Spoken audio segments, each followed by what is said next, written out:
All right, ladies, we are back for week 3, Kingdom of the Wicked, doing chapters 19 through 26. Let's get into it. All right, the first half, 19 through 22. Amelia continues navigating the treacherous politics and dangers of the demon realm. While walking through the garden of House Wrath, she encounters Envy, who confronts her for stealing the grimoire and retaliates by stealing her magical abilities. With the Feast of the Wolf approaching and Amelia named as guest of honor, she knows she'll need her powers to survive among the demon princes. Her friend Fauna suggests the spell to remove Amelia's greatest fear, and they bond in the kitchen while Amelia bakes and watches Wrath train. Later, Wrath teaches Amelia to both waltz and throw knives, preparing her for the feast. Their lesson is interrupted when Antonio, the man who killed her twin Vittoria, is discovered in the dungeon. Amelia confronts him, learning he may have been under magical influence, but she refuses to forgive him. Soon after, someone tries to strangle her during a bath, and she narrowly escapes with her life. Wrath avenges her and continues to test her emotional and physical limits, encouraging her to confront the manipulative powers of gluttony and her own vulnerabilities. Their tension escalates until Amelia, intoxicated during training, questions why Wrath hasn't seduced her. The chapter ends with Wrath finally giving in to a kiss. Whew. First impressions. Who I'm gonna pick to go first this week? You know what, Glenna, come forth. Come off mute, Glenna. Because you know what I'm going to say. I As I do. said earlier when we discussed, this has all been filler. Agreed. And while I understand plot, elongation, I understand making sure there's an expectation of information. This entire section, not just the 19 to 22, but the 19 to 26, could have been condensed down to like maybe 3 or 4 chapters. Agreed. I think there was a lot of superfluous information that we didn't need. And I think there's some information that we did need that got left out. Whether that's on purpose or just because we were creating filler, I don't know. Because sometimes authors will create filler, put information that sparks interest, and you don't know if it's actually important or not. Like, we don't find out who the person who attacked her was. We just know it is a demon and that they are now gone. We don't know anything else, which is infuriating.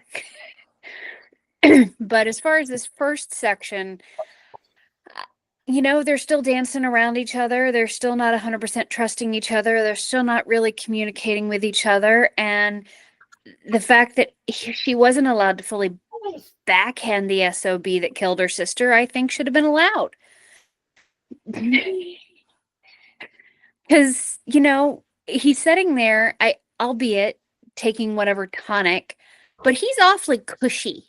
And awfully, I like when you quoted dungeon, because yeah, that is not what I would consider a dungeon. And even if the person was corrupted beyond belief by one of the other entities in their world to do what he did, he still had that spark of hatred to start, and so it had to build from somewhere. So he still can't be trusted. And the fact that he's, appealing to her when he called her those evil, vile things during the last bit of the first book, that came from somewhere. And the fact that he's just sitting there chilling is, yeah.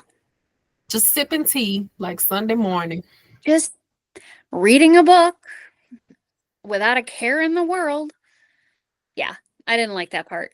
Not gonna lie. But yeah, that's basically where I'm at the moment in this section is, could we have condensed and maybe fleshed out some of the sections a little more? And with that, I yield. Thank you, Glenna, for that assessment. I agree on all points. Nothing to add there. Cam, first impressions, please.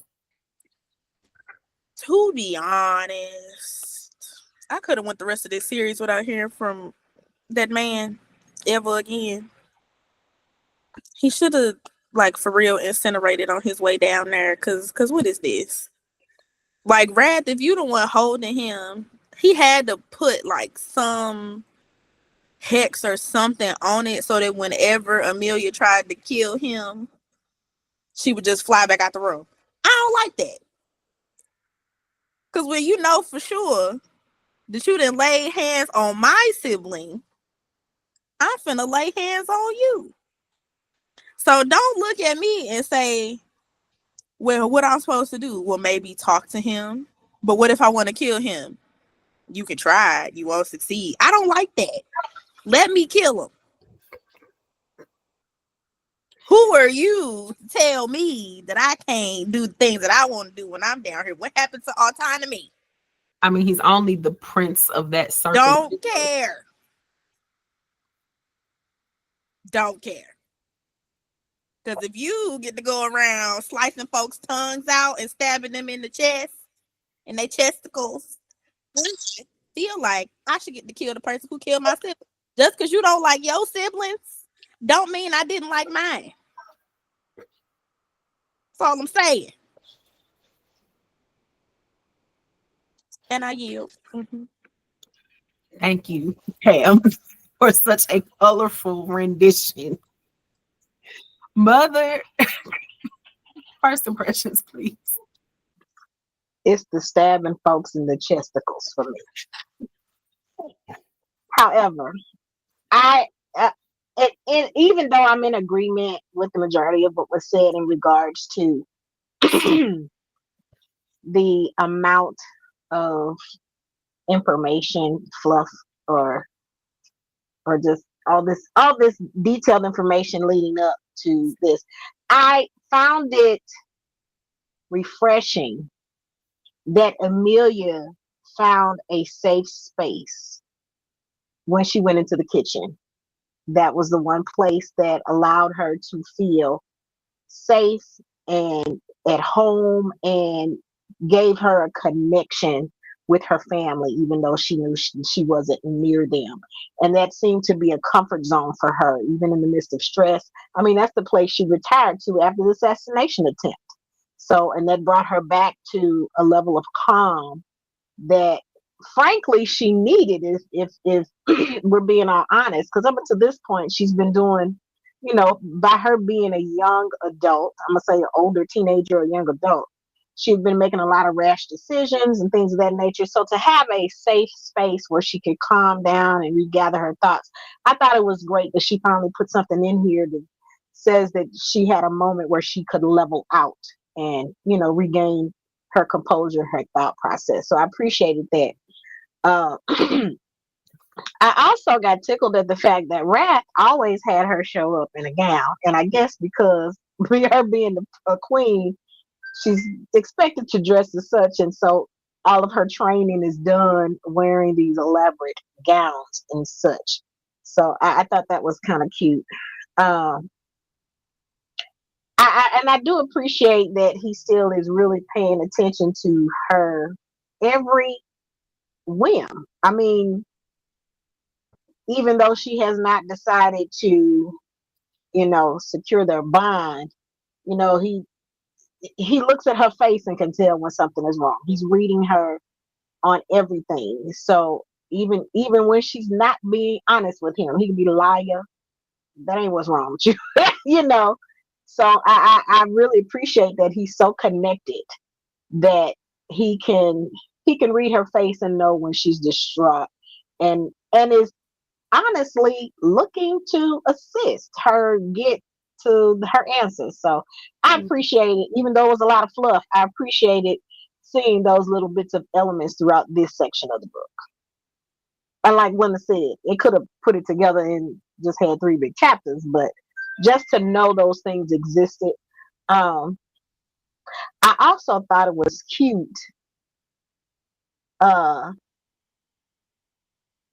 Hold on, we ain't there yet, so I ain't gonna talk about that. Okay. But yeah, so those are the things I appreciate about these chapters. With that, I yield. Yes, thank you for that, Mom. I agree. The kitchen as a safe space was chef's kiss, no pun intended.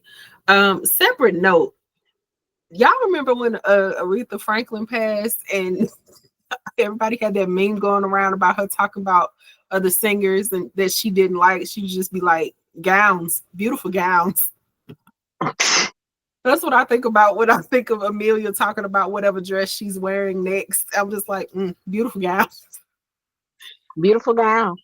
Also, separate and unrelated note, Cam, your mug is hilarious to me. I've never seen the bottom of it until you like tipped it up to drink out of it. Yes. I am over here giggling because I've only seen it just sitting on the counter. I've never seen it filled up until tonight. Courtesy of my dear good auntie Amanda Payne, aka Panda. She do be loving on her niece. That's a great pick. Love that. As far as my first impressions, y'all pretty much hit on all the points I was going to talk about, so we can get straight on into the discussion questions. Moving on into, all right, so we have KISSING, envy's retribution, no fear, forgiveness versus accountability, student versus teacher, and who done it. Cam, I'm gonna let you go first.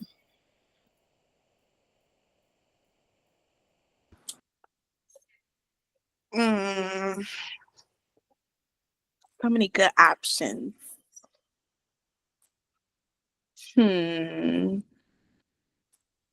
Let's do who done it. Who done it? The attempted assassination in the bath marks a turning point in Amelia's trust and security. Who do you suspect sent the attacker, and what motive might they have? Girl, shit, I want to know too. I don't know. Whole time I was like, so we just not gonna find out who did it? This is to Glenda's point, like questions that need answers. That was me. These are this part. I questions. was like, oh, we stabbed somebody in the chest, but we didn't turn around to look and see who it was. I don't know if I like that for you. Like, that's stupid. That's really dumb. As far as who could have sent it, I don't know. I think it definitely had to be somebody who already lived in the circle, like in Brad's circle, because I don't think he would be as, I don't know if calm is the word. I feel like he would have been a little bit more on edge if somebody was in his realm that he wasn't aware of. Because the way it seems to me, especially because the brothers are not on good terms on a regular basis, it seems like you have to be invited into the circle if you're from somewhere else. Hold on, Mom. But that's just how it comes across to me. So maybe that's just for the brothers themselves, but I also feel that way because of the map that I sent you guys, how everything has that large circle around the house. That makes me feel like it's like a force field type situation, but not really. So I feel like whoever could have done it might have been somebody who lived there that wasn't a fan of hers. Okay.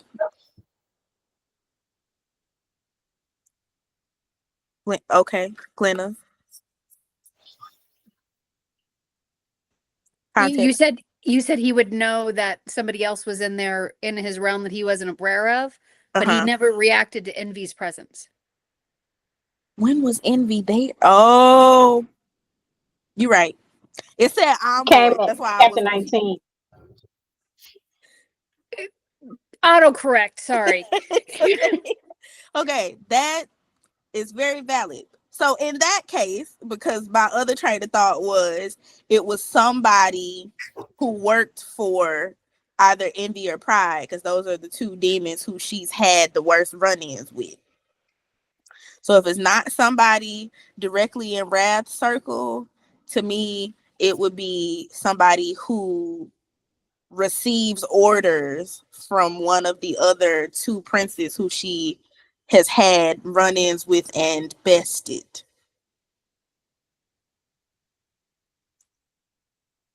Mom, you had a question. Well, yeah, first I was going to say what Glenna said in regards to Envy was there and surprised her and disappeared. So he was in that area in the kingdom And I forgot without about wrath. her. Also, she did try to turn around and see who she had stabbed, but they had disappeared. All was left was the trail of blood. Oh, I So it know that. wasn't for- Just turned around too slow. Oh, okay. Well, yeah, because you were That was like, she wasn't even trying to find out. It was like, no, she 'Cause- tried, but Because it letting was one of us, even in the shop, we about to turn around and see who just put hands on me, who just tried to kill me, type stuff. well. I Or think maybe that's that's what just because I turned trying to around and do. started swinging. That might just But be you it. gotta remember, in the midst of a demon, if they can disappear just like that, that's probably why she couldn't see him. After they stabbed him, she probably, That's true. But she also stood there for a second in shock. as would be right, because when you're trying to pull stuff from around your neck to make sure you still breathing, yeah, you probably would. But yeah, That's so why I said yeah, it might just be me. I might have, because I just turned around and started swinging when unexpected stuff happened. That's why I tell people don't be touching me. that's true. Yeah. You do that. Glenna. So I agree with your thought process on that could likely be somebody within the circle. My reasoning for that is because they mentioned several times that him not having finished the marriage bond in some aspects makes him look weak to his court. It might be someone trying to eliminate her, either to give him back his strength because his weakness is gone, or to circumvent him in some capacity if it came from within his circle. I disagree with you on the fact that being either pride or envy. My money, if it's somebody from outside, is greed. And that's because she bested him in the mortal world. Envy needs her. As much as he's toying with her, I think he acknowledges that whatever trinkets that he's trying to find, he can't touch them because he's a demon, so he needs a witch to collect them. And as much as he's toying with her, he needs her. And ultimately, Pride needs a witch to wed, whether he wants to or not, in order for the curse to be done. So ultimately, it's in their best interest for her to survive so they can either manipulate her or possess her. Greed, on the other hand, has none of those motivations, and she whacked him upside the head with her own wit in the first time she met him. That's true. And I think if it's outside, I think it's there. If it's inside, I think it's to either increase his power or to circumvent him in some way. I just had one thought, but before that, Angel. To add to what Glenna was saying, I don't suspect it to be anyone that we've been introduced to just yet. But whoever this person is who sent the attacker, I believe that they are someone who doesn't want the curse broken. For what reason, I don't know. But Amelia's whole presence there is to break this curse, right? To marry Pride and or to be the bride and break the curse. So in my mind, whoever's attacking her is somebody who stands to gain something by that curse not being broken. I don't know who that is, but maybe we haven't met him yet. Go ahead. One more thought, because I just thought about somebody, and we haven't been introduced to her, but we've heard of her.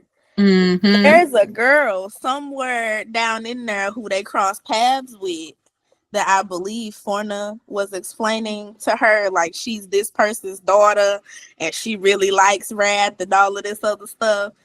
Whoever her daddy is supposed to be really high up there. Who's to say that she doesn't have the resources to send a demon to try to kill her so that she can get with Wrath? I don't think I'm doing it right, but You're not. It's the first two fingers, babe. clocking it. Yeah. Thanks. And I Thank you, Cam. All right, Mom. That said, Mom, what discussion question will you choose, madam?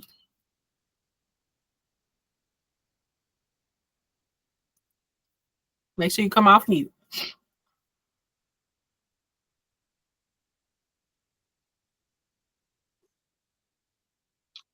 Let's try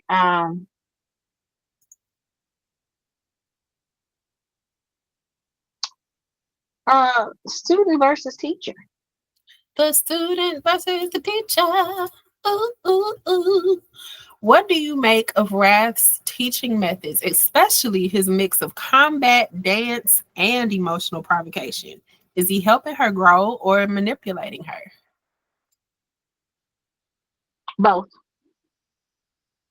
He's manipulating her to show her that if you are not in control of your emotions, you leave way for my brothers to manipulate you. So the goal is to help her grow and understand that this is how you're going to feel if you don't get your emotions under wraps. But in turn, so does manipulate her. I think for me, the emotional provocation, because let's face it, she's emotional. And she's emotional. She goes, they are clearly partnered. She summoned the right one. She is best fit to him. Because baby girl got all the wrath in the world. And she goes from happy to pissed off in 0.34 seconds. So yeah, this is she's in the right house. I'm gonna say that. But hear her and I think before when he was manipulating her emotions before, and she was like, "Is this what you want now, master? Can you take me now, master?" And he was like, "If I wanted you sniveling and out your mind, I would will it. So that's not what I want." His goal is to get her strong, not just so his brothers cannot manipulate her, but that is who he truly desires. I think that's why he starts to fall in love with her, because he saw how strong-willed she was to begin with. And so he's just trying to help her grow in that aspect. Is it manipulation? Yes, but it's done so in the presence of, this is how I help you get stronger, because I need you to see when this training is over what you just dealt with and what emotion that was, what sin that was, so that you can work to guard against it. Yes, Cameron, go right ahead. My government name? Ew. Yeah, sorry. I was just going to agree with you. I think that he's definitely helping her. It just doesn't come across as growth to her in the moment because she is feeling the manipulation aspect. But what he is doing to her while manipulation, yes, it's him doing to her what his brothers would be doing to her, so that she is prepared. She don't like it because she doesn't understand that, and that's where the not communicating aspect comes from. And that's why she's staying upset with him, because he's doing things with certain objectives in mind, but because she doesn't know and understand this, she's becoming more and more frustrated. But we as readers can see the growth, like as we'll see in the next section that we'll talk about. She begins to grow in her personal character from the training that she's doing with him. Proceed. So in addition to that, it actually reminds me of something I learned in one of my mentorships at work, is that if you're trying to explain a new process or a new system to people, it's best that they understand the why before they can grasp the how. And I feel like that's applicable to almost anything. Like if you're raising children, it ain't enough to know that you don't put your elbows on the table. You got to know why you don't put your elbows on the table, because you might hurt yourself. You might put your elbow on a knife. You might, flip some over unintentionally, and then just, things are everywhere. But if you know why, then you're a little bit more adept to do the thing or to follow the rule. Just something I've noticed. But that's it. I think Oh, go the ahead. boundary they seem to have is that, like Cameron said, he does not effectively communicate, okay, this is what we're working on today. And or even sometimes when he's done, this is what this is the thing we just finished. She just feels like she's manipulated. But she did, even in chapter 20, find that she was able to fight against him for just a moment when he started, but when he put his full use of his power on her, she refused him. So and then he even noticed at some point, even in that training, he noticed her distraction.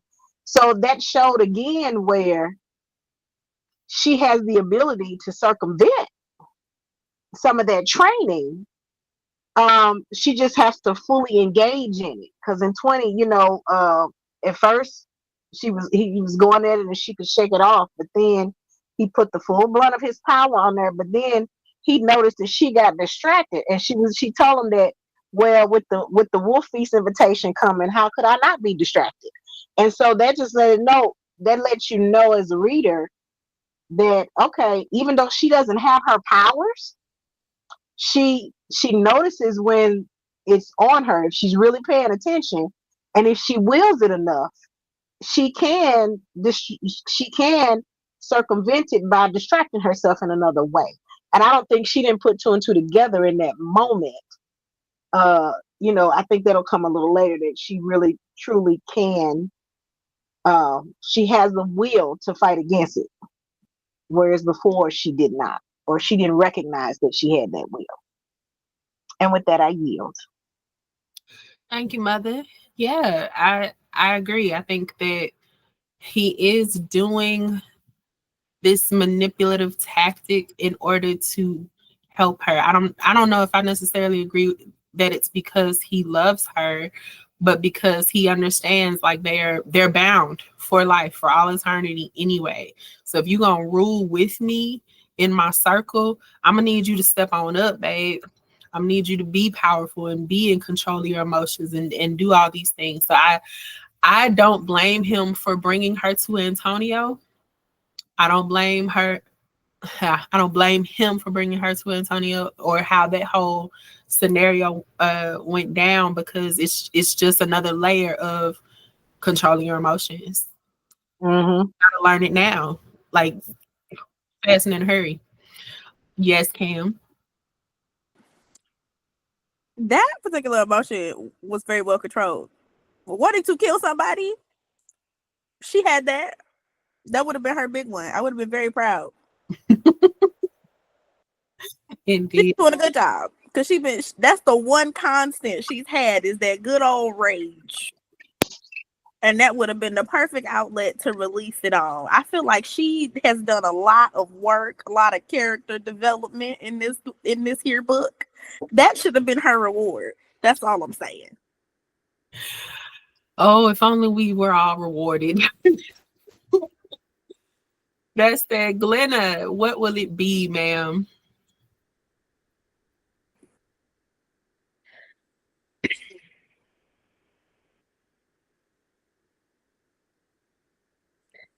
Envy's retribution.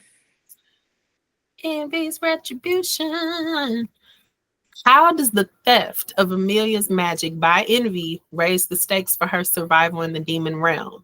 What does this reveal about power dynamics between Amelia and the demon princes? Well, I think, even in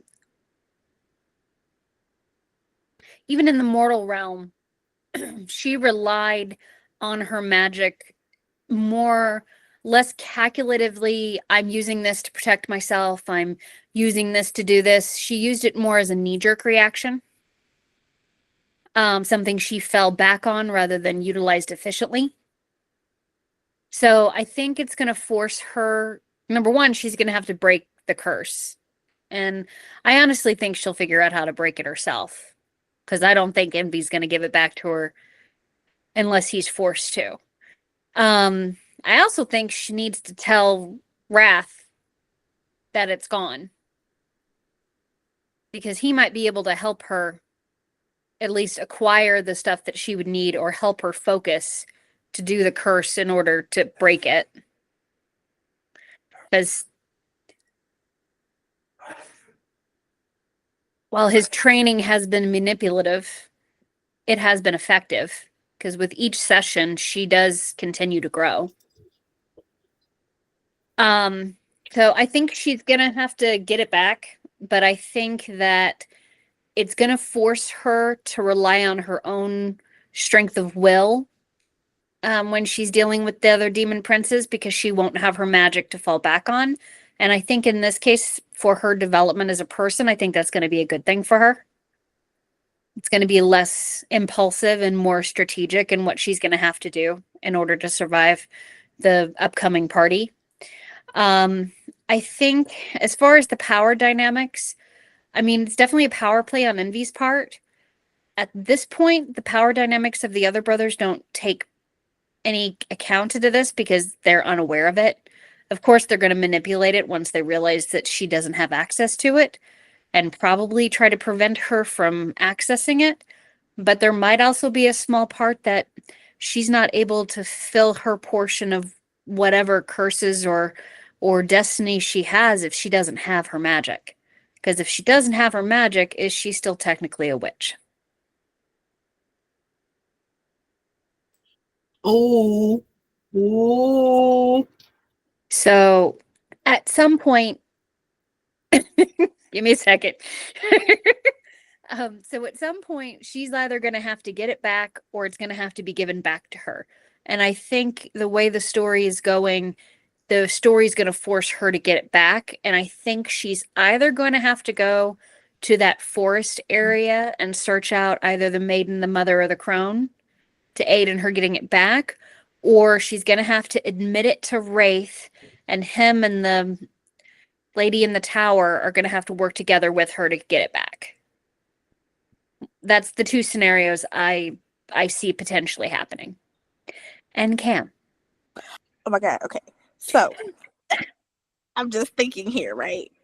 Because whenever they complete this little bond situation, and the things that are required for that, she's supposed to be his equal, correct? Yes. So would it be far-fetched that maybe, when the bond is completed, she will retrieve some of his powers and will no longer be powerless? That is definitely a possibility. Oh, oh.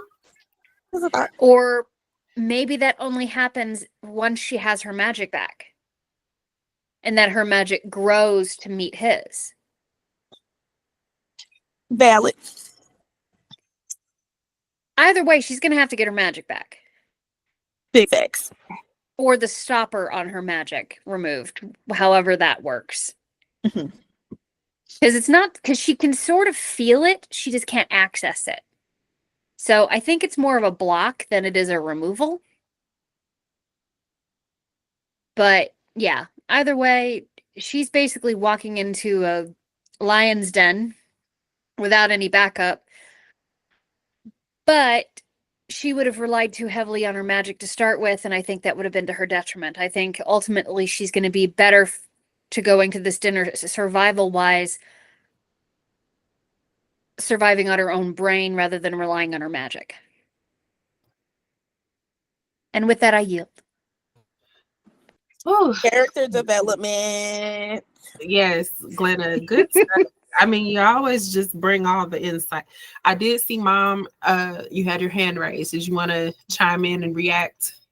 I did. I was going to speak on that power thing Cam was talking about, because like Glenna said, at some point she's going to have to get her power back. But my question would have been more of, because Cam's belief was if they completed the bond ritual, she would have the same powers as Wrath. However, he has demonic powers, and hers were witch powers, which lended her to some things that he was not able to do and say. Because, like we said before, witches are able to do some things that demons cannot, even though her powers would be elevated in totality with his on some level. I still believe that as a witch, she still would have had some freedoms or some availabilities that he did not as a demon. And so at some point, I really feel like even if she were to get some powers from connecting and completing the bond, she still would require her witch powers to have that it's not autonomy, but have that level of accessibility that witches have that demons don't have, if that makes sense. It does make sense. Sorry. It does make sense, but she's also part demon. She's a shadow witch. The shadow witch, yes. So that means That's there's right. demon Okay. blood. So she has demon in her heritage. Right. So So it gives her demon greater. side will elevate. Yeah, okay. So her demon side will elevate, but the witch part won't. I got you. Thank you for that reminder, because I completely forgot about the shadow witch part. I saw all y'all faces go, Yes, good stuff. Thank you, Glenna. Let's see. For me, I will pick. Do we do forgiveness and accountability? I don't think so. I'll do that one. The confrontation with Antonio brings up the issue of forgiveness versus accountability. How did you feel about Amelia's response? I expected it. I expected as much. She's definitely shown us a pattern of her being very hot-headed and impulsive. So I was not surprised at her response at all. Disappointed a little bit though, because it's like, girl, you made it all the way to hell. You ain't learned yet. Come on. But at the same time, I'm like, of course, this is part of the test. This is part of the lesson. Should she have forgiven him? I feel like once she had found out that it was possible he was under demonic influence, that it would have been a factor. But no, I don't think ultimately that would have played into her just saying, oh, yep, all absolved, blah, blah, blah. But I do think she could have considered, like, it ain't just because this Negro had hate in his heart, it's because of some other layers here too. At the end of the day, none of those factors really do matter in the grand scheme of things, because my sister did.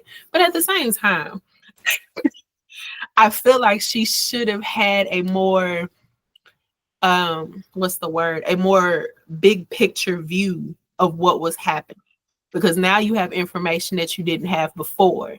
So you can't just be like, oh, I'll never forgive this, blah, blah, blah, of this one understanding.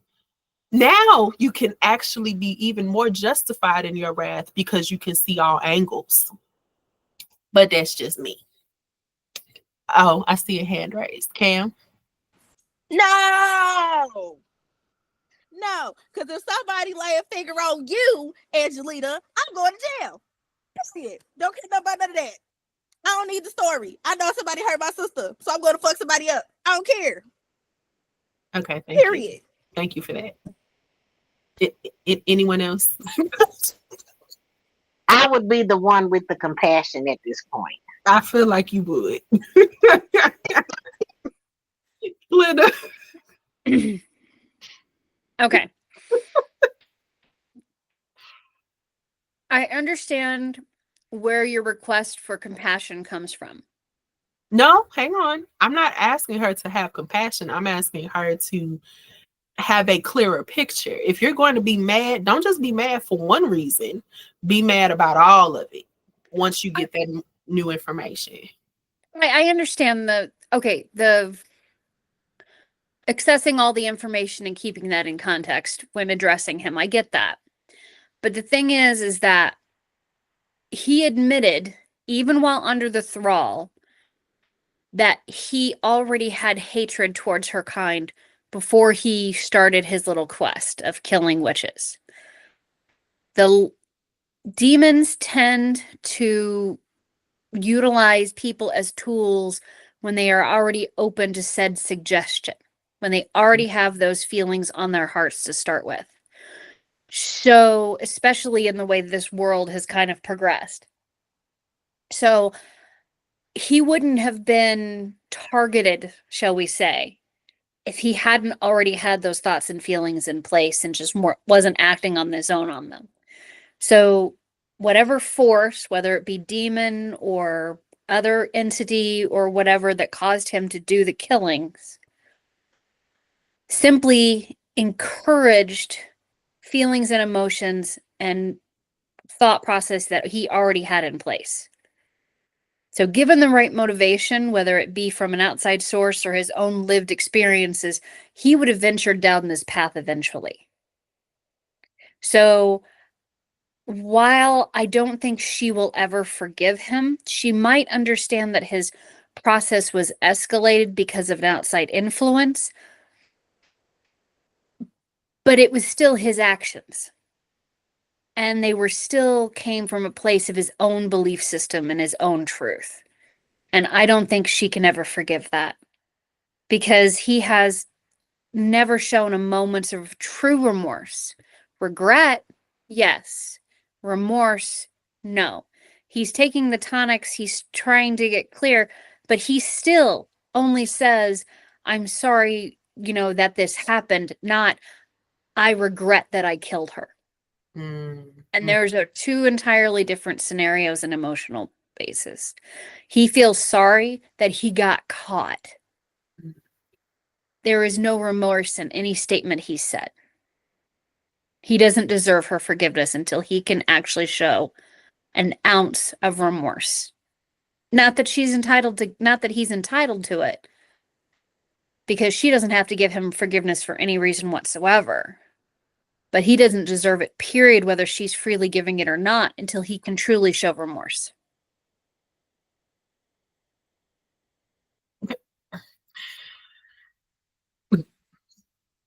I'm sorry, I'm reading the chat. Okay, Cam, we get it. You're standing 10 toes down. Thank you for that. Appreciate it. And thank you for not screaming it into the recording. Don't be killing nobody's sister and we won't have these issues, basically. Period. All right, ladies, anything else on this first half before we go into our last half? Nope. All right. Moving on. Chapters 23 to 26. Emilia and Rath's relationship intensifies as he seduces her during training, but abruptly stops before completing the marriage bond. Frustrated, Emilia discusses the encounter with Fauna, who suggests Rath might be trying to protect her autonomy. Emilia becomes suspicious about the matron Celestia and begins investigating the truth behind the first witch La Prima and her missing daughter, wondering if the daughter is the heart-ripping monster haunting the realm and if La Prima is still alive and hiding. As she researches, Emilia finds strange connections between the demon realm, cursed beings, and her own emerging memories. She begins to suspect that her steamy encounters with Rath trigger visions, perhaps actual memories, suggesting she may have a forgotten past in hell. These visions hint at a formal connection to Rath or even to Pride, and Emilia wonders if she's been cursed to forget a past life or relationship. When she and Rath leave for House Gluttony's Feast of the Wolf, they arrive in a carriage led by horses named after the four horsemen: death, famine, pestilence, and war, possibly symbolic of something deeper. At Gluttony's estate, they are greeted by a decadent, shocking scene meant to throw Emilia off. Instead, she walks through the chaos with calm defiance, signaling her growing confidence and resolve. Ooh, child. First impressions.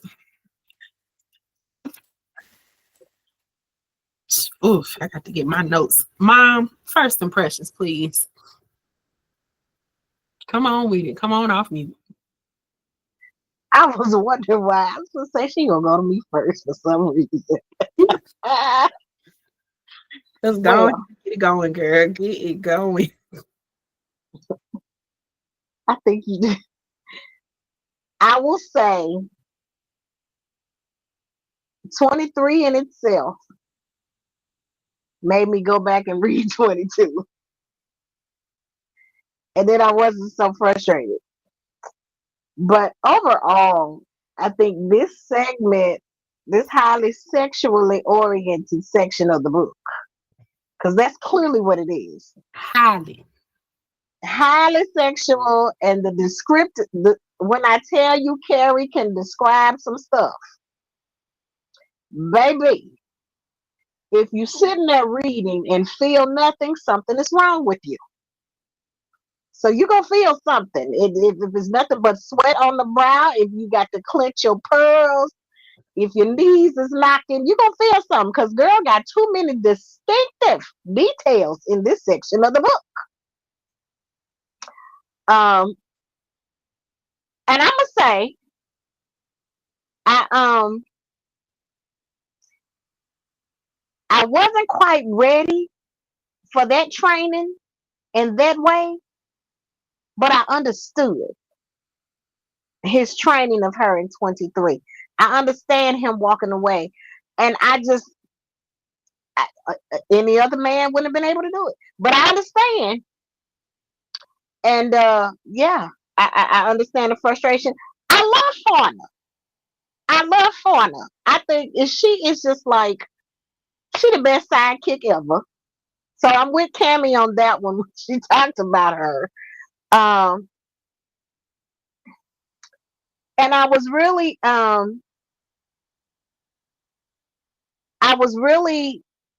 glad to see her trying to find out more about the first witch, because to me that kind of, just having the knowledge of who she was, and I guess a timeline of things, of real things, because she's finding out her history, her level of history knowledge is not accurate.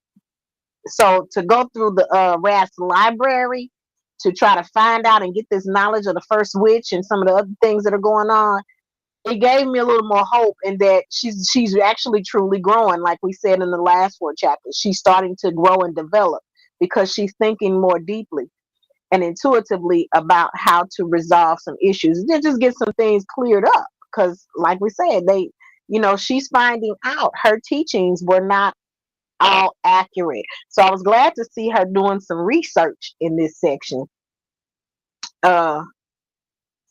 I am curious about the memories though, because like she said, it only comes when they get emotionally entangled.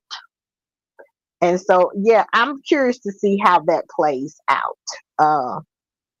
Because even though she talked about in the memory, in the moment in that memory, she talked about what she and Rath were doing, but then she later realized that may not have been Rath.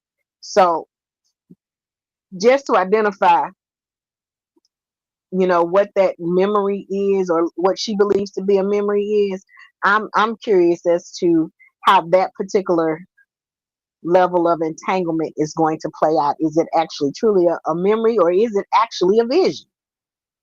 So yeah, I'm looking forward to finding that out. And with that, I yield. Thank I'm you. gonna let y'all talk about what happened at Gluttony's house. Thank you, Mother. Yeah, I was gonna say something similar. I also am glad that she is looking into it herself. Study to show yourself approved is what the words say. Glitter, some precious, please. So I'm usually a person who can either take or leave spicy scenes. I will say that none of the scenes in this book so far have been what I would default as gratuitous, which is nice, meaning that they have no purpose. Each scene, each description, each depiction has a purpose. And that is, it furthers the plot rather than just as filler, which I think is good. So I was very appreciative of that. I liked some of the thought-provoking things that came out of some of those situations. I'm looking forward to discussing those with some of the questions that are coming ahead. I agree that I think that it's good that she's doing research and that she has her theories about the first witch and things of that nature. I currently think she's wrong about who she thinks it is, but I have my own theories on that regard too.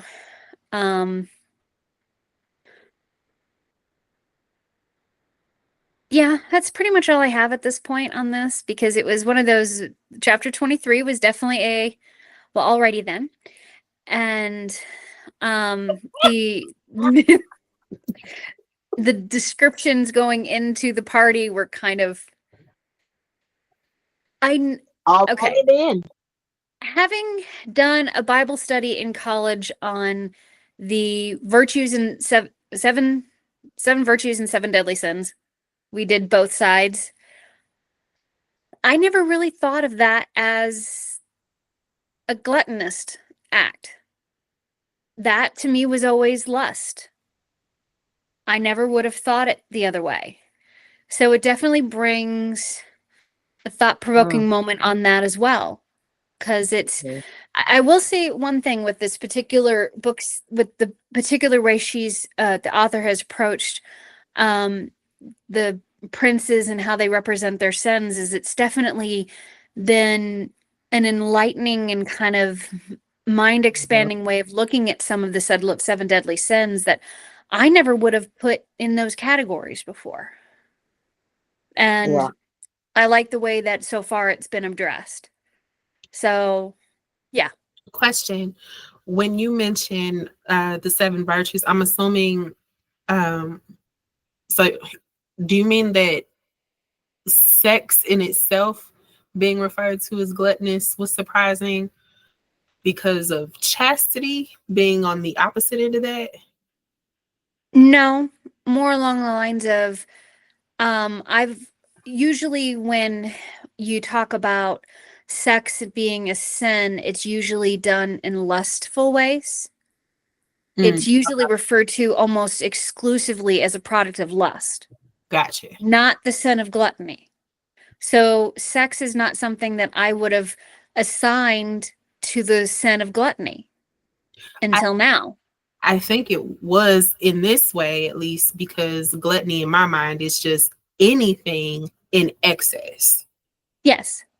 So yeah, but that whole that kind of was something that I never would have thought of, because when we talked about gluttony, usually they're talking about overindulgence of laziness or sleep or putting yourself into something that you are, obsessed with, but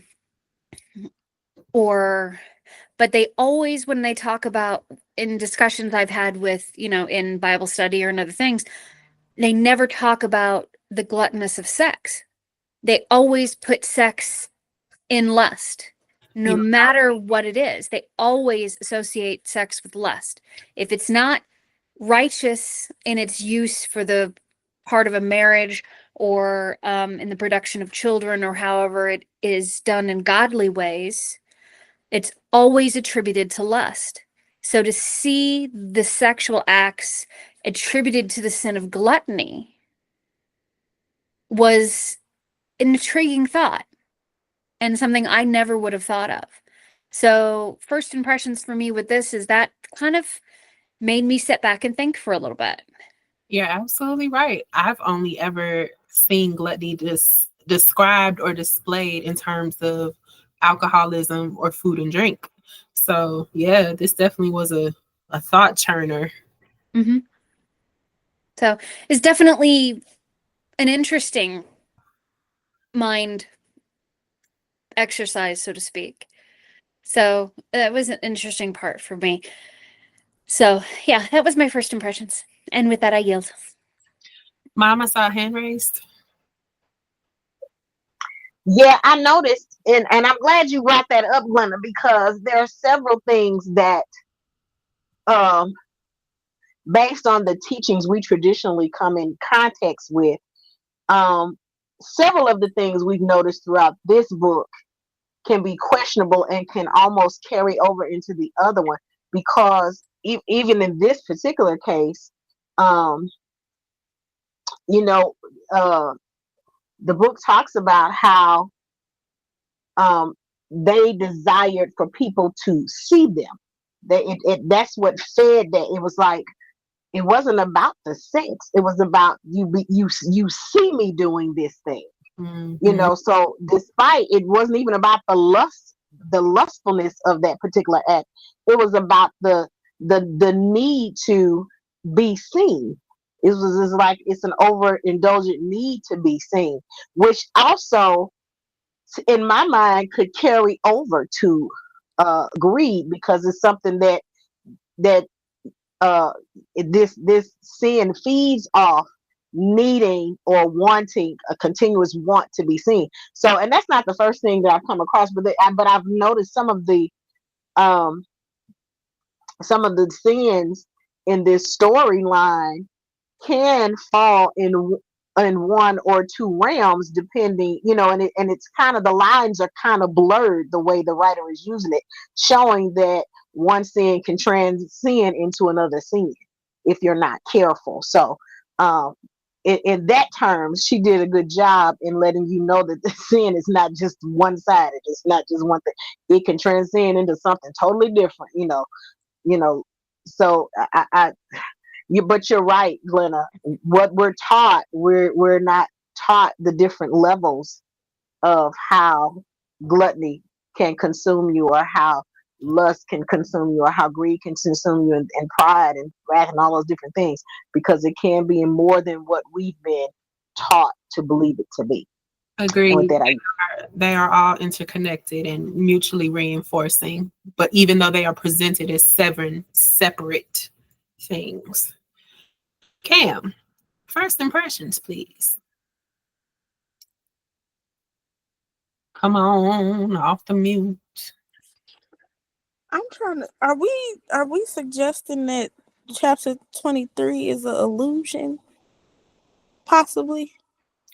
She's Okay. questioning, Emilia is questioning if it is, but she's also questioning if it's a memory. She questions whether or not the realm is presenting it to her mind as an illusion, similarly how it was in the Sin Corridor, or if it's a memory that's been unlocked due to that ritual after the Valpyridae attack. She's up in the air about a lot of it. She doesn't know what it is. Because it's giving very real. Because no, 20. That's not 23. The memory she had didn't come that came until a chapter 2 later. that came in 25. But we're talking about Okay. the memory confusion came in 25. My 23 was very real. There was a training Okay. session. That's what I thought. That's why I was a little confused. Cause I'm like, that's why I'm sitting here like flipping pages. I'm like, chapter 23 was very much so real, because when I was It reading was real. Now in 25, she tried to that's when she seduce had Wrath, the memory. and Right. that's when the memory. Okay. Yeah, So you're right. You're right. I'm on track now. So I very much like Mom. Well, I listened to this particular chapter on audiobook because I was driving this morning. And it seemed like every time I got to a stoplight, my mouth just dropped open. So I'm sure they got me on traffic camera somewhere just looking distraught. But then we got to the end of the chapter. And I had some very choice words for dear good brother Wrath. I was not a happy camper. And I feel like that chapter set the tone for the rest of this section.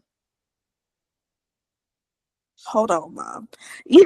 So I feel like the events that took place there set the tone for how she moved for the rest of this particular section, like the next couple of chapters.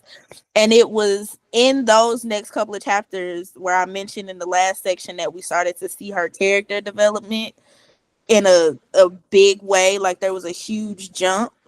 It came after this moment, like after this particular chapter. And I feel like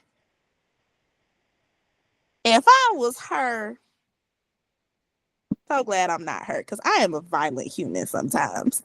If I was her, Wrath would have got punched in his shit. Because what do you mean? We are never going to get monetized. I'm sorry. Hey, I did good. That's my second one this whole hour and a half. Anyway, but you just got to get a bleep together, Angel. You just gonna have to get a bleep. But I feel like it was that, and I think particularly because of the statement that he made at the end of that chapter, where he said your training is complete, something in her flipped. And it was a negative flip, but I feel like it changed her character for the better because she had an air of maturity that came after that point.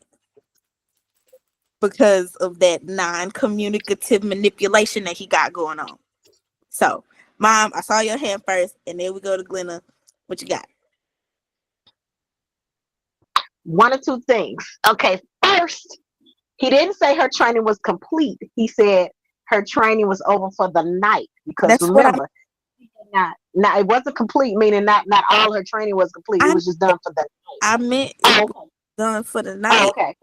But then the other thing was, the only reason I wasn't mad at him was because if you go back to 22, she was trying to get him to seduce her. And he wouldn't do it. And he just ended up feeding her berries. And he was like, don't tell nobody I did this. You know, so he gave in to that element of her, but he did not seduce her. But because she wanted to be seduced, the next training, he did that and told her, now that you know what you really like and what you really want, okay, the training is over, do it yourself. And yes, you're right, that was the growth moment for her, because she's like, oh no, he did not. But at that moment she realized, I gotta move different. I cannot just succumb to my emotional desires and this, that, and the other. And that's when that light bulb went on. Sister girl woke up. She started paying more attention. I appreciated that in her. Because like I said, at that point, when you rolled over after that, that went into her that's when the pride lesson kicked in. And she tried her best to seduce him based on all the things she learned about him. Because even in him seducing her, we all know bro was feeling that, and that's why he was like, okay, we done. That's why I said he would have got hurt. Yeah, but she recognized in her training, she recognized that she was just not emotionally, erogenous by herself. And she wanted to actually give him back what she gave to him. And that was her whole premise for that chapter 25, or the beginning of chapter 25.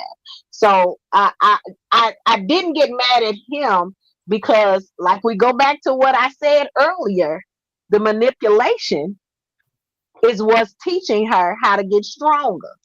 So I was a little frustrated at first, but then I bounced back and said, number one, she wanted this, but number two, this is what she needed in order to get her to this mental state that makes her stronger. So with that, I'm sorry, I yield. Glenna. Okay, I'm kind of halfway in between both of y'all on this. I think in the times that the two of them have interacted in a sexual way of any kind, he's always held himself back. And while I think she thinks he's pining after someone he had in his life before she came and forced him into the betrothal, I think that while he could have handled the communication of the end of that better, because she obviously was offering herself to him, I don't think he was ever going to give into that while she was drunk, because she was drunk at the time. And I don't think he was ever going to. He's going to wait for enthusiastic consent. And I think he's protecting himself as much as he's protecting her. And he doesn't want her to finalize the bond until she's actually emotionally connected to him fully, rather than just on a whim, just because she's having a lust-filled moment. And I think he's going to do what he can to protect her from that, because he wants a partner, not just a spouse, not just a I'm married to you over here. I think he's wanting an actual bona fide partner. And I think he's going to protect that. Now, could he communicate that to her? Absolutely. Should he communicate that to her? Absolutely. Is it manipulative as Hades that he's not? Absolutely. But yeah, so I think he handled it badly, but I understand why he's doing it. Because I think he's not just protecting himself, I think he's protecting her. I feel you. I do. I'm wondering though. Yes.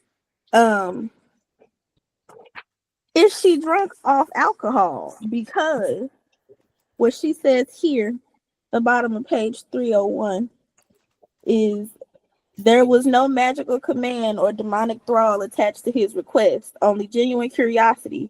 I realized the feeling of dizziness brought on by drinking was also gone. I was no longer under the influence of anything save being drunk on my own passions, and hadn't been since before he first kissed me. Okay, I'm going to say this. She's still mortal.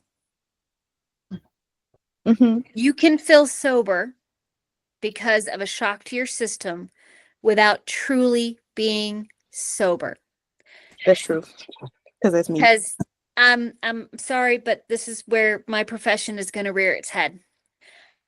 Alcohol is metabolized out of the system in zero order kinetics, meaning that it eliminates itself at a constant rate, and however long it took you to get in their system is how long it takes to get out of the system. You can flood the alcohol over a period of time, or you can dump it all at once. It's going to take the same amount of time to get out of the system. There's no way within a matter of minutes she was sober. With how much she said she drank, 3, 4, a bottle of wine plus a couple extra glasses, there's no way in the world she was sober. Okay, I didn't realize she drank that much. Yeah, that was. I might have missed that part. So, also to add, because of their bond or whatever happened in the ritual, Wrath can read all of her emotions. So, because she's expressed to us in these chapters that she still has some hesitation about the marriage bond. She's not even sure if she even wants to be married, right? He feel all of that, which makes even more sense as to what Glenn is saying in, protecting himself and her. He probably actually really does have some budding feelings of romance for her, but if he already feels like she's not 100% both feet in, then he's probably protecting his heart as well as his throne anyway. I don't know. That makes sense. I just need to clarify. I missed that part about how much she drank. Oh yeah, girl. Which is why I was a little confused. In the training room was go to page 298. And him, and he just making her drink and drink and drink and drink some more. Because gluttony was the lesson of the day. Mm-hmm. All right, ladies. Moving into our discussion questions. We have Freaky in the foyer. Arousal. Mama, go back. Arousal versus autonomy. La Prima lives. Vision, memory, illusion. Inspector Amelia. And Amelia's place in the demon world. Glenna, why don't you go first? I'm going to take La Prima lives. All right. Amelia's suspicion about the matron, La Prima, and her and the heart-ripping monster adds layers to the mystery. What theories do you have about the daughter's identity and her potential motives? So I don't necessarily have any ideas about who the daughter may actually be, as far as the fact that she's the daughter of the matron, because we don't have enough information right now. But with the little bit that we kind of have, okay. I have a really stupid theory. Please share. I was going to ask you about one of your theories earlier. I think the statue is somebody. Yes. Yes. I think the statue is somebody who's frozen in time. And I think they're there as an object lesson. No pun intended. And my wonder, when they were starting to talk about the daughter, if that's not who that is. And I'm wondering if the daughter crossed a line with Wrath. Or because they vaguely mentioned, I think somewhere earlier in the book, that he had someone, or that somebody was obsessed with him. They never actually mentioned that he was pining after anybody or that he was involved with somebody, but they kind of mentioned, if my memory serves me correctly, that somebody had their sights set on him. And I'm wondering if that person didn't cross a line and that they became the statue. And if that person might not be the matron's daughter. And I'm wondering if that's the reason that his and the matron's kind of relationship is a little testy. Because it is very staticky when they're in the room together. It's like he only takes her to the matron because he has no other option to treat her when she goes. And their interaction is very salty. So I'm wondering if that's the case. And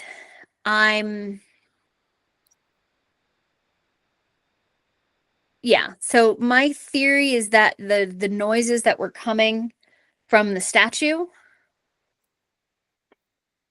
or from where she thinks below the statue, weren't actually coming from the statue itself.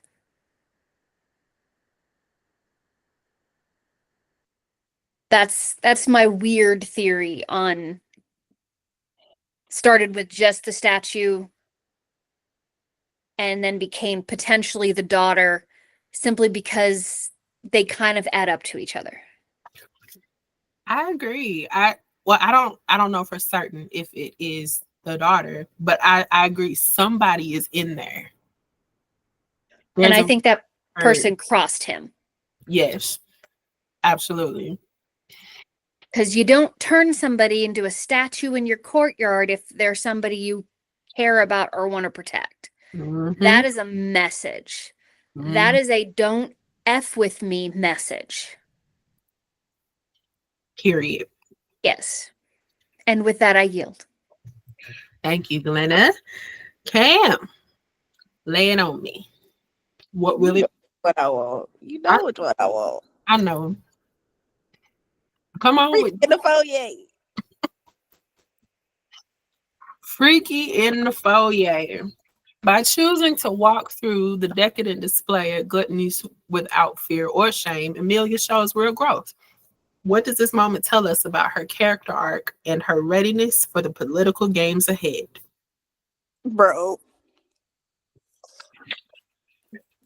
we got here, and I don't know how we got here. I was not expecting for her to walk into an orgy. That threw me in the foyer. Threw me is what that did. But then it was in that moment that I realized how much character growth she had, because this is chapter 26. So it showed me just how much of a growth she had in 3 chapters, because it took her all of 2 seconds to be like, he doing this for a reason. It's because I'm here. Okay, let the games begin. And I was like, period, sis. And she was like, oh, shock. Wait, what's going on here? Oh, he doing all of this because I'm here. I'm going to just ignore all of this and I'm going to walk straight in. I was like, yes, ma'am. It's given. It's tea. Because you did your big one. That's the most mature thing she has done across 2 whole books. And I was not prepared for the amount of growth given the things that had just happened, which is why I said the events in chapter 23 set the tone for the next 4 chapters. Because when that light bulb switched, she said, okay, I'm looking at this with a new pair of eyes. I'm going to this next training. I'm going to give him back what he gave me. We're going to get up and go to this dinner. And then was like, you know what? I'm going to wear what I want to wear. I'm not finna match this man. Not after how he just did me.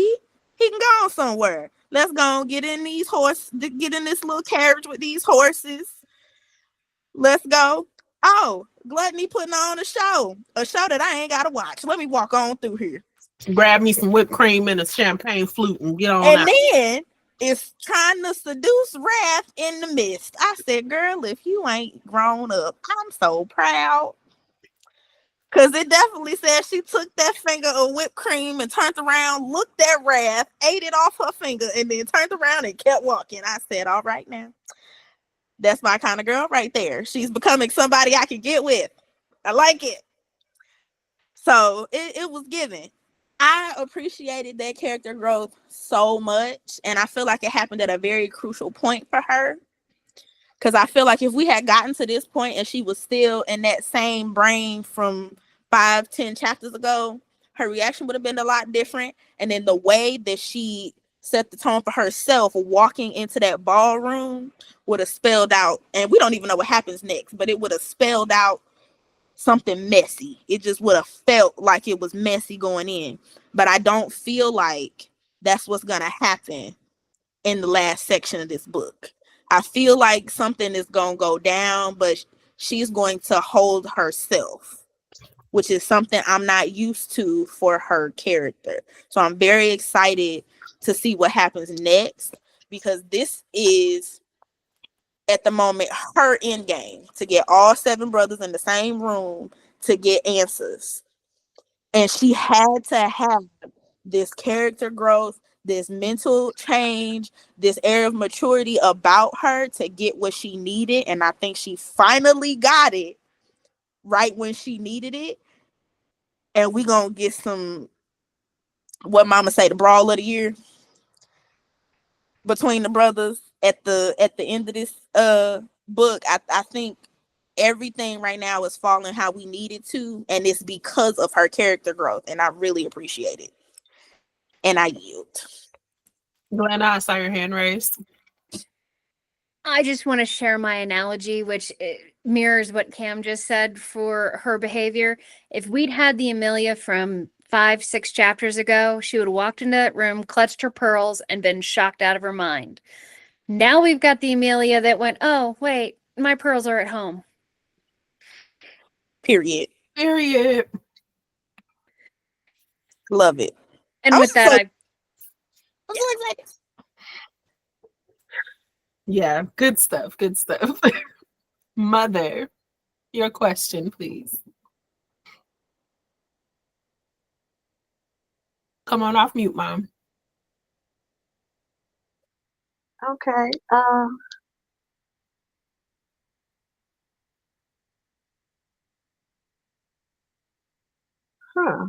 We've already done La Prima Lives and Freaky in the Foyer. Right.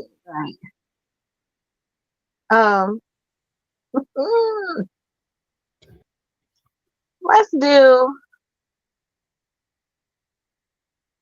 Vision, Memory, Illusion.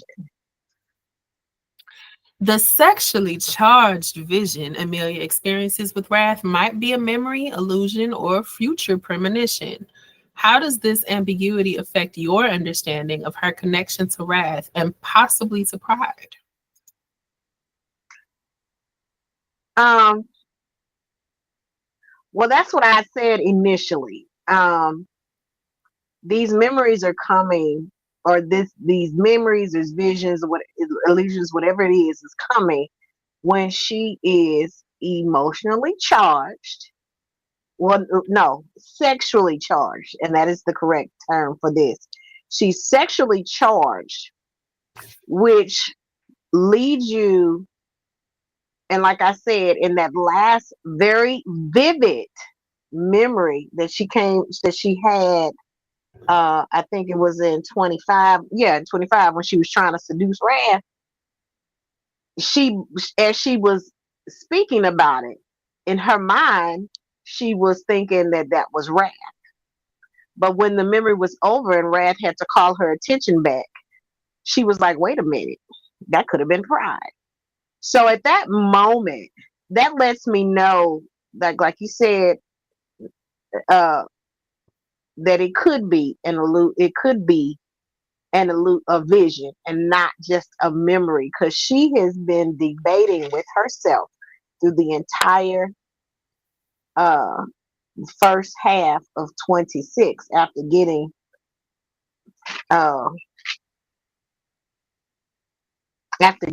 past, Gluttony's situationship, that whole house.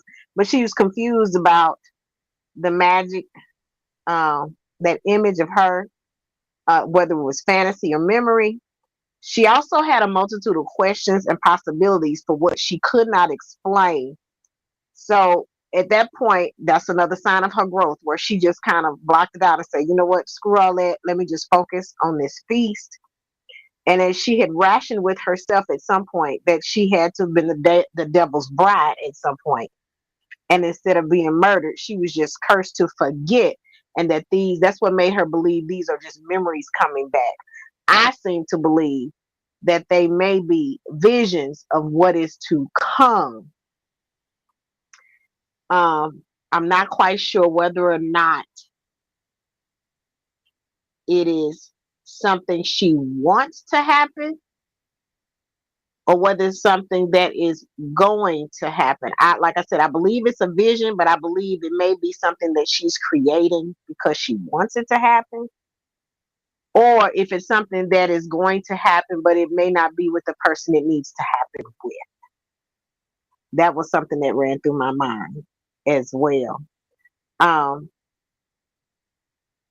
And it makes it difficult to understand the connection, to me, the understanding of the connection with Pride.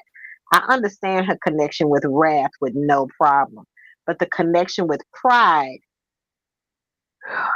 I mean, I understand he needs a bride to get his power back. And that he willed her, but he had her sign on knowing that she was already willed to his brother, and why that whole scenario came about. That's the part I'm still confused about. And I'm looking forward to finding out why that is, why, knowing what he knows, why would he even sign on for her to come down to be his wife if he knew she was already connected to his brother. So yeah, that for me, that was a striking challenge. Glenna, you had your hand raised. Go right ahead. I have a slightly different theory that I want to throw out there. Go ahead. I think this is a manipulation by Pride, because we've already shown that some of the different brothers can manipulate people in different ways. And every time they get into an almost, highly sexualized, intimate moment, with the exception of 23, one of these visions or impressions occurs. And I'm wondering if this isn't a imposition of events that have already happened between Pride and his original bride that are being put into her brain to manipulate her to want to think there's a connection to choose him. That's a good theory. My question would be, how does he know when they're having those moments though for that to come up? Because they're still in Rath's kingdom. Unless he put some form, I don't think there's a kind of spell he could put on her. All of the brothers can kind of tell when she's lying or when she's exhibiting certain emotions. So I'm wondering if that might not play into it. Even while she's in Pride's kingdom, to me that's a far reach. The only reason it's a far reach for me, I like the concept, but because she is in the kingdom of Wrath, when these sexually charged visions are coming about, how would Pride know that? Because he does not have the connection to her that Wrath has. So if he is the orchestrating these visions, how does he know when to impart them? Because he does not necessarily know when, unless the brothers are connected unilaterally in another way, that I know what each one is doing. Because if that was the case, Wrath would have known Envy was in his kingdom when he showed up. So that's why I'm wondering, how would Pride be able to know when to let those visions come to pass during their sexually charged moments? Because she's not having that outside of the palace. That's within Wrath's palace. But she, even though she is betrothed and is, or original, Wrath's betrothal takes precedence over Pride's contract, she still signed a contract in blood with Pride. So you're saying because of that contract, he would have that would be his connection to her? Yes. Okay. I think that magically connected them in some way. Okay. Well, then that would make sense. Because like you said, because otherwise I couldn't figure out where would that come from. And that does make sense though, because it's a magical situation. Yeah, the contract would allude to him having some form of connection, maybe over her thoughts or her feelings. And if she's feeling sexually connected or charged at that moment, that could be triggering his memories that are flooding to her mind. And so that does make sense for me. Yep. Thank you. And until they consummate their marriage and have their ceremony, she's still technically up for grabs, and he needs her in order to break his curse. Right. And as Cam just stated, it was signed in blood. Signed in blood, yeah. So there is that connection. So yeah. The blood still works. Blood. All right. So with that, like I said, I'm saying that, Glenna, that does put another spin on it. So thank you for alluding to that, because I did forget that it was signed in blood, because clearly the blood still works. And that is a great possibility. So with that, I yield. It will never lose its power. That blood still works. Yes, the blood bond is still at work. Amen. Is that it? I think oh no, I didn't go. I'm gonna do Inspector Amelia. Amelia's increasing self-awareness and investigative instincts are becoming central to the story. How does her refusal to accept surface-level truths make her a stronger protagonist? Baby, I was so ready for her to get this portion of development under wraps, because every time Wrath would tell her something, she would counter with, well, Nona told me this. Clearly, Nona been lying, babe. Lona been lying about omission. And clearly you have at your disposal more information than you could have dreamed of in the earthly realm. And I'm so glad she was taking advantage of it. I'm so glad she was trying to put pieces together when them skulls came to her and she got these messages. She's taking notes. She's being observant. Even though it's a little messy, she's got theories all up in the air, but she has them up in the air because she's being observant of what's going on around her. And I love that for her. I love that she's just not taking what any of these demon princes say at face value. She's actually holding their feet to the fire as well and testing them on some of the stuff they tell her. Yeah, I feel like it makes her a stronger protagonist overall. But I think we all can learn from that. I think we all can stand to be people who are not just sheep, people who can think for ourselves, and people who can, take information and apply it where necessary. I love this for this portion of her character development. All right, ladies, with that, I yield. And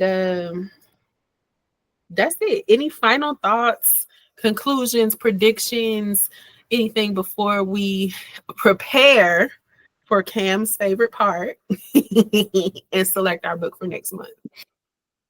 Oh, I see your hand raised. What's up, Cam? I just feel like a really proud parent because Right? girlfriend is growing up. She is. She been really pissing me off this whole book, and I'm so proud of her. I just love it, and I really feel like she about to hold some people accountable for some things. Like I think she gonna get at least part of the answer she looking for, but I know she probably won't get everything because we do still have another book to this trilogy. But I do think she'll get part of what she's asking for and then holding people accountable. But I also feel like my favorite brother, dear good brother Raph, is about to be busting some heads because his brothers is disrespectful. And if we have learned one thing, he does not take lightly to people disrespecting Amelia Maria DeCarlo. And don't like that. So I feel like in this last, 9 chapters that we have for this book, it's gonna be some touch her and you die tropes going on.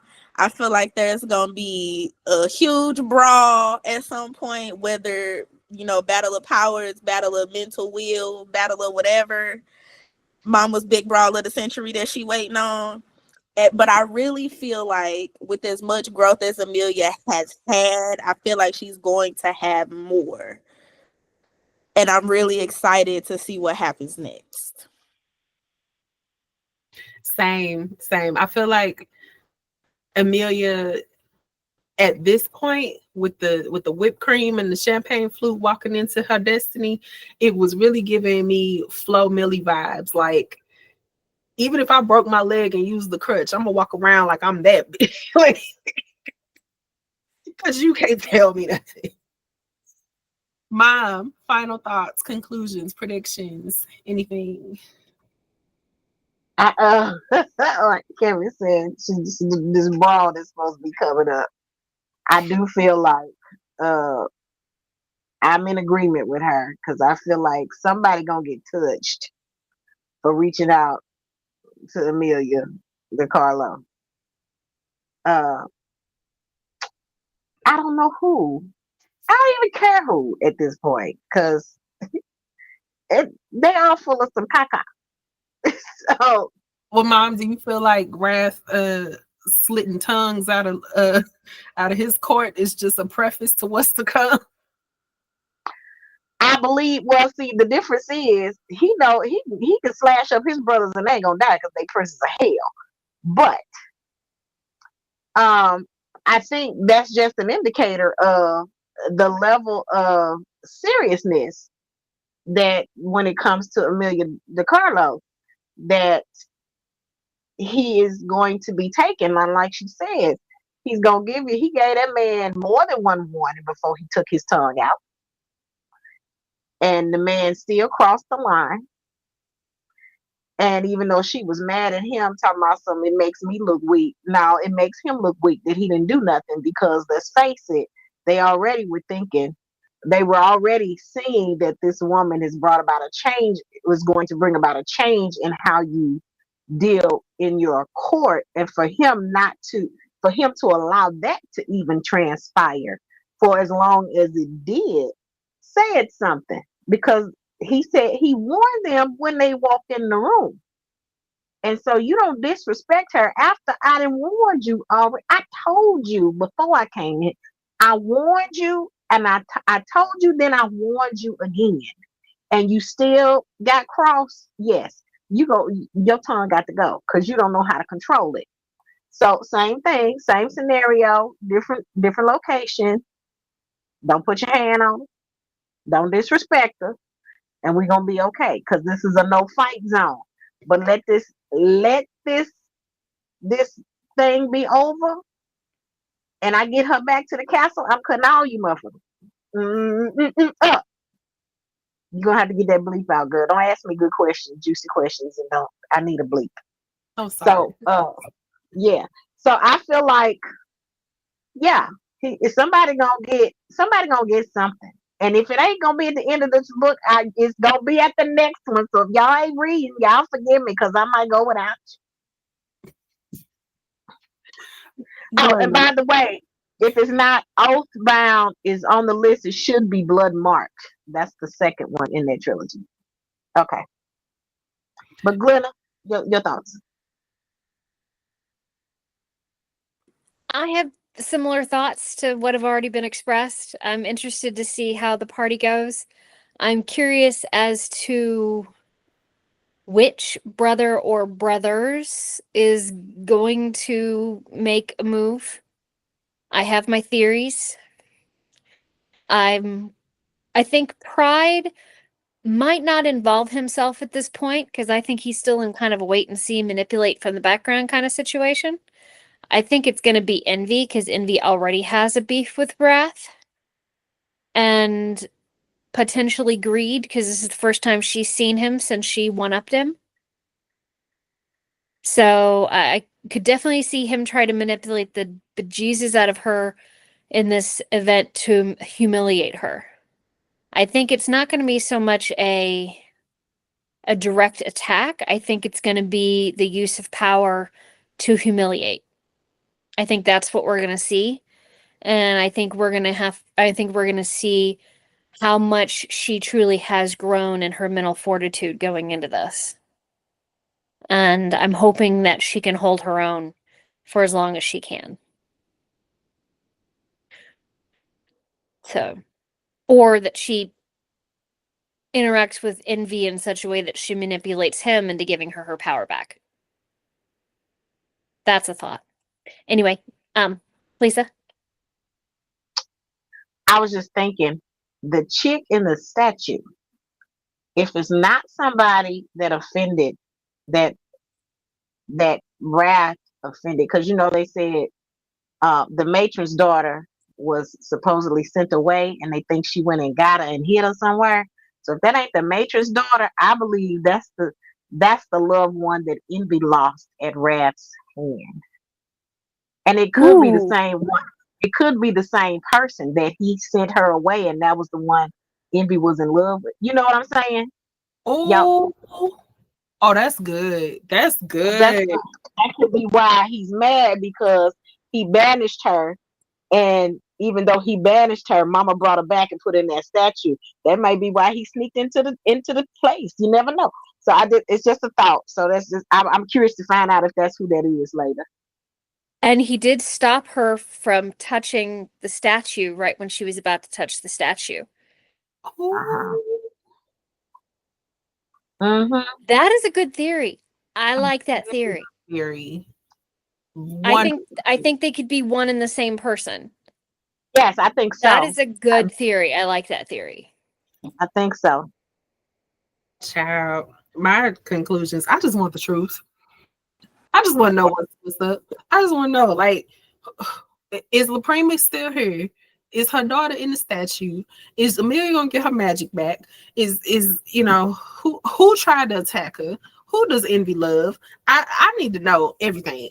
And I know I'm not gonna get these answers in these last few chapters, but I have no predictions because so many things are up in the air and there's so much information we don't have yet.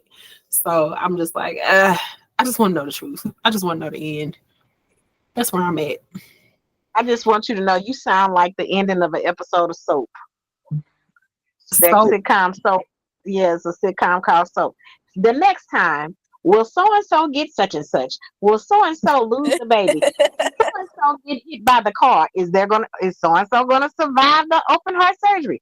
Well, stay tuned in for next time. These answers and more will be revealed. That's what you sound like right there. And I'm how I feel, Mom. That's how I feel. Like we got so much to keep track of. I ain't even mentioned the triple moon mirror, the temptation key, and the grimoire. Like that's there. Do she go out to the tree? Do she like? It's too much. She can't. She can't because she ain't found the witch's real name yet. She sure ain't. Yeah, what's the real witch name? Like, yeah, it's a lot. It's Girl, definitely don't let the real witch be Nona. girl. Now it had to be somebody before her. No, because they part demon now, and demon people age real gracefully. I'm not about to play with But you. Nona's daughter is their mother. Nona been lying this whole time. Oh, you thinking Nona may have had another daughter? I'm thinking that Nona been lying. And Nona don't do nothing but lie. That's why she got her throat slit in the last book. Anything's possible. We got to get to this wheel because now my brain's turning. Come on, Candace. Just say it. Because I'll have a whole nother scenario in about 3 minutes. Hold on. No, go ahead. Spin the wheel, girl. Spin the wheel.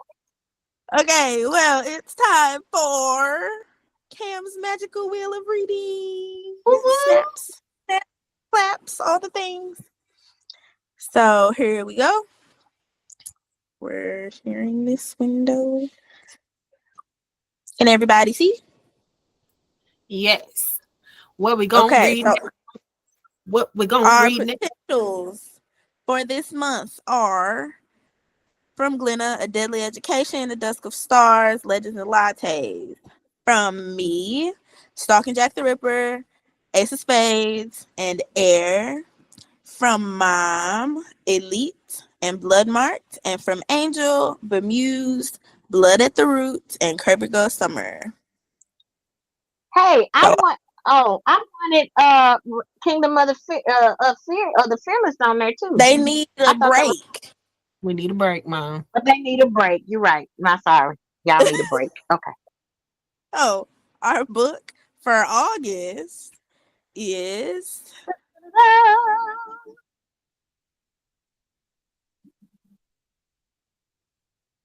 wow. Oh wow, we're going It's back. Elite. Okay. Okay. All right. All Who's right. the author of 2 months in a row. Elite? Is that's not one of mine? That's after Hunter. That is yours. Oh, that is mine. Yay! The second book after this one. Yes. Girl, So- my library getting thick. Oh, my library starting to look like y'all. You've been having a lot of good luck lately, Mom. I'm just Yeah, 2 months in a Thank the row. Lord. Hallelujah. So that means that Mom, unless we all mutually agree to do Kingdom of the Feared in September, you do not get a pick for September. Hey. We did the same Okay. thing when Angel got picked twice in a row. So Okay. you got to All right. give somebody No else a chance. That's fine. I'm okay with I'm that. letting you know that that's how it goes. If you get picked twice, the following month you don't get a choice. To give everybody a fair chance. FYI, the paperback is $6.99 on Amazon right now. Well, let me get the finding because All right, chickadees. Well, that is it for this week. Next week we will be wrapping up this here book. Glenna, you're on mute. I see you. If you want to give me a second, I can give you a number of chapters on Elite.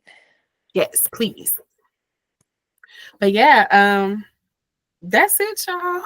That is it for this week. We will be wrapping up Kingdom of the Curse week 4. Same time, same place next week. And I just want the truth. I just want to know what happens. Because the truth will set me free from this book. I'm so, gonna ask Uncle Marcus if he could just buy my whole cart right now. I'm so tired of Wrath and Amelia. I'm also tired. Mother, did you see my text? Please, please, pretty please, download Throne of the Fallen. Pretty please. While you out here downloading Elite, turn around and do the other one too. Glenda's got a casualty. That's the casualty. I would cry very hard. The book demons don't want us to be great. It's all right. It's a short I'll book. just go. It's Apex is even smaller. Oh wow. So yeah, this is going to be a I'm nice used to quick read. First. Compared to Hunter, these are Yeah, I'm So used there to are- the other way. They start small and get bigger. It's this interesting. is 20 chapters. Oh, we're gonna be done with that real quick. Okay. Yeah. I'm gonna go ahead and add Apex to my cart as well. We might as well. I will say that in comparison, this is going to be a nice lighter read. Thanks here, because this here, this right here. So, how many chapters is Elite? I'm sorry. It's Apex. Elite Apex is